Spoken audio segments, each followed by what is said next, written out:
안녕하세요. 네, 안녕하세요. 네, 안녕하세요. 네, 두 분 혹시 파이어족이라고 아세요? 파이어. 금요일밤에 파이어. 파이어. 불금. 요즘 코로나라서 금요일 네. 파이어 안 됩니다. 아, 네, 그 파이어 아니고요. 파이어 뭐냐 그러면 이제 파이낸셜하게는 인디펜던스. 맞아요. 너무 멋진 표현이죠. 그리고 리타이어는 얼리하게. 그래서 네. 빨리 재정적으로 독립해서 은퇴하고 싶은 요즘 젊은이들의 네. 요즘 재테크 성향? 성향? 투자 성향? 네. 이런 그런 사람들이 늘어나고 있다는 우리 친구 거. 중에 맞아. 그 한 명 있잖아. 한두 명이 아닌 것 같아요. 우리 빼고 다야? 우리만 열심히, 우리 평생 해냐.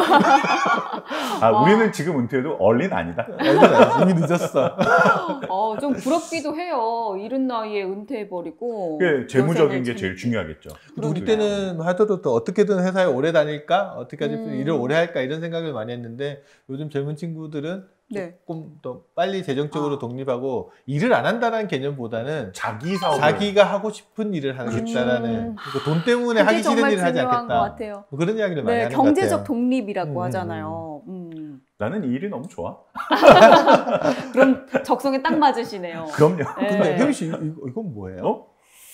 오늘도 네. 정말 이 재테크 관련해서 여러 가지 사연들이 많이 들어와서 네. 뽑기 위해서 준비를 했습니다. 너무 많아서. 너무 여기 많아서. 돌려서 번호가 있는 거 네네. 보니까 그 나온 번호에 있는 네. 사연들을 오, 소개시켜 진짜 드렸다. 많네요. 이 중에 하나를 뽑아야 되는구나. 네, 하나를 뽑아서 여기에 있는 번호 사연을 네, 그럼 여기 생긴- 번호가 다 매겨져 있다는 하겠습니다. 얘기네요. 생긴 번호가 거는 매겨져 꼭 있습니다. 로또처럼 생겼네요. 네. 그러니까 한번 돌려보시죠. 그러면. 돌려볼게요. 준비하시고 돌려주세요.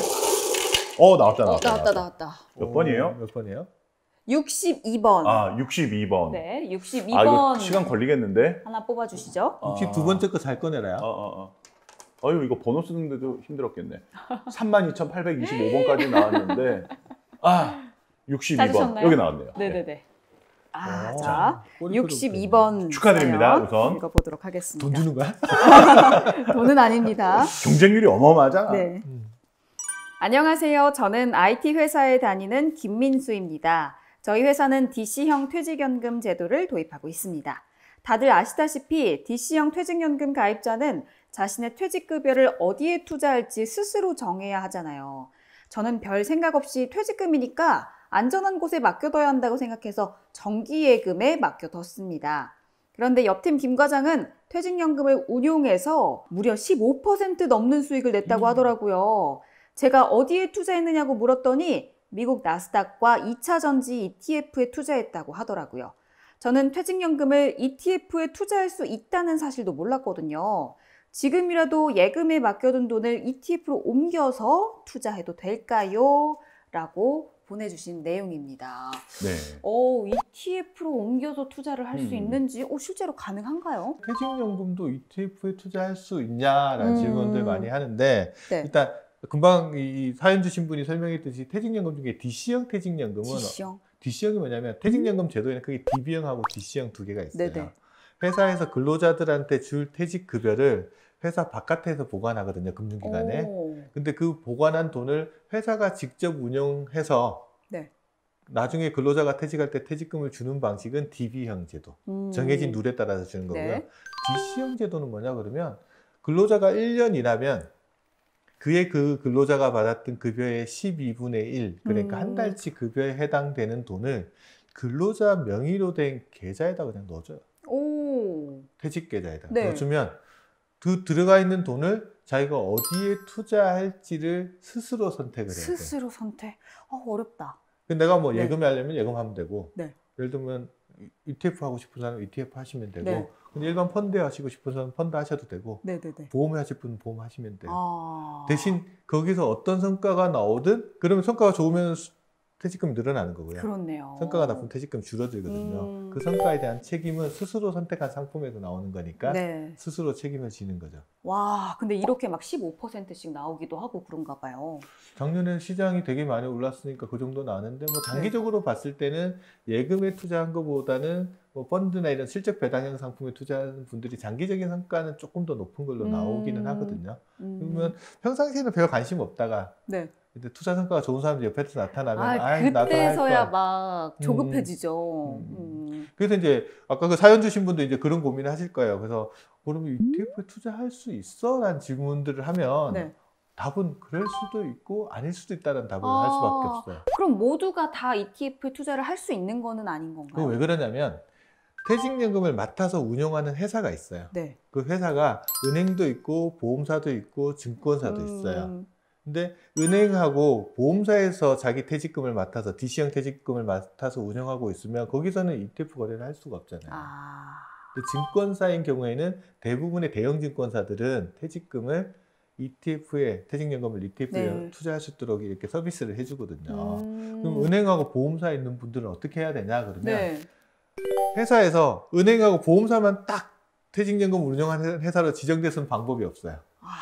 근데 은행도 있고 보험사도 있고 증권사도 회사가 다 지정을 해놨는데 네. 본인이 그냥 은행하고 보험사를 선택한 경우에는 회사에서 나 증권사로 좀 바꿔주세요라고 신청을 할 수가 바꿀 있어요. 수가 있구나. 1년에 몇 번 기간을 정해가지고 변경해 주는 데도 있고 뭐 수시로 신청을 받아주는 데도 있어서 네. 혹시나 그런 분은 제일 먼저 확인해야 될 게 회사에서 퇴직연금 운용하는 회사가 어디로 정해져 있는지를 일단 첫 번째 확인하고 그중에 증권사가 있고 ETF가 거래가 가능하면 그 회사로 변경시켜 달라고 이제 인사팀 같은 곳에다가 요청을 하시면 그렇게 이제 변경을 할 수가 있어요. 꿀팁이다, 꿀팁이다. 그렇게 하면 투자를 하는 게 가능해지니까 네. 그건 한번 확인해 볼 필요가 있는 것 같아요. 그러면 DC형 퇴직연금 가입자가 할 수 있는 그런 금융 상품들 어떤 게 있어요? 뭐 DC형 아까부터 예금부터 보험, 펀드 예금, 뭐 다 할 수 보험, 있는데 펀드. ETF도 ETF? 투자를 하는 게 가능하고 근데 대신 ETF 모든 ETF에 다 투자할 수 있는 건 아니에요. 네. ETF 중에서도 국내 증시에 상장되어 있는 ETF에만 투자를 하실 수가 있고 네. 또 제한 사항도 있어요. 뭐예요? 뭐가 있냐 그러면 2배씩 투자 올라가는 레버리지 레버리지는 안 돼요. 안 되고 그리고 인버스라고 해서 반대로 가는 네네. 것도 그것도 투자할 수 그것도 안 되고 없게 돼 있고요. 그 다음에 파생 상품을 가지고 투자하는 비중이 높은 ETF도 안 돼요. 대표적으로 그런 것들이 이제 원자재 ETF나 뭐 통화 같은 것들을 하는 것들은 선물 거래를 하잖아요. 네. 그런 것들도 일부 제한 사항들이 있으니까 그런 걸 빼고 나머지 ETF들은 거의 다 투자를 할 수 있다. 그렇게 알고 있습니다. 그러면 이 퇴직연금 적립금 전액을 할 수가 있나요? 그건 제한이 잘 날 것 없나요? 같은데. 그 펀드들 중에서 이제 위험자산, 네. 위험자산의 비중이 40%가 넘게 되면 주식 같은 위험자산 네. 40%가 넘으면 요거를 이제 위험성 있는 펀드라고 네. 규정을 하는데 요 위험자산에는 적립금의 70%까지만 넣을 수가 있어요. 70%. 예. 그러니까 펀드 중에서 보면 이제 펀드도 보면 주식형 펀드가 있고 주식 혼합형, 채권 혼합형, 네. 채권형 펀드 이렇게 나뉘잖아요. 쉽게 구분하면 뭐냐면 주식 편입 비중이 전체 펀드에서 ETF도 펀드니까 주식 편입 비중이 40%가 안 되면 네. 요거는 안전자산으로 일단 구분을 해서요. 거기는 퇴직금, 적립금을 다 투자를 할 수가 있어요. 근데 그게 40%가 넘어가는 것들, 그러니까 주가지수 추정하는 것들은 다 넘어가잖아요. 네네네. 그런 거에는 자기 적립금의 70%까지만 투자할 수 있어요. 그러면 이렇게 구성하면은 이제 딱 맞게 할 수 있는 거죠. 어떡해요? 뭐냐면 주식에 투자하는 주식형 ETF를 70% 넣고 네. 그다음에 채권형 ETF에 30% 네. 이렇게 7대3으로 구성하면 그 DC형 규정에 딱 맞게 ETF로만으로도 포트폴리오 구성할 수 있는 거죠. 그러면 주식형에 70, 네. 채권형에 30. 그러면 만약에 주가가 올라서 70을 넘어버리면 어떻게 해요? 비중이 일시적으로 넘어갈 수 있죠. 그러면 네. 이제 스마트폰에 뭐가 하나 날라옵니다. 위험자산 네. 한도가 초과되었으니 변경을 하십시오라는 안내 문자 같은 게 날라와요. 근데 뭐 그 날라왔다고 해서 무조건 변경해야 된다는 건 아니고 변경했으면 좋겠다는 안내 메시지, 네네. 그러니까 위험 경고 메시지를 보내주는 거라고 생각을 하시면 되고 뭐 그거 왔을 때 본인이 판단을 한번 해보시면 돼요. 지금 상황 같으면 좀 조정을 해서 좀 많이 오른 것들을 좀 조정해서 70% 미만으로 낮춰놓는 게 괜찮겠다라고 생각하면 그렇게 비중 조정을 하면 되는 거고 그렇다고 이제 내가 조정 안 한다고 금융회사에서 강제로 처분하고 그러지는 않아요. 예. 그리고 또 한 가지 좀 방법이 하나 좋은 솔루션이 네. 하나 있어요. 아까 70%는 주식형, 네. 30%는 채권형이라고 했는데 아니 나는 매년 돈을 계속 추가적으로 넣기 때문에 좀 더 공격적으로 해도 될 것 같은데 하는 분들이 분명히 있다고요. 그러게요. 그러면 그 나머지 30%를 채권형 ETF를 하지 말고 네. TDF를 활용할 수 있어요. TDF는 또 뭐죠? 예. 요건 아마 처음 들어보셨을 수도 있는데요.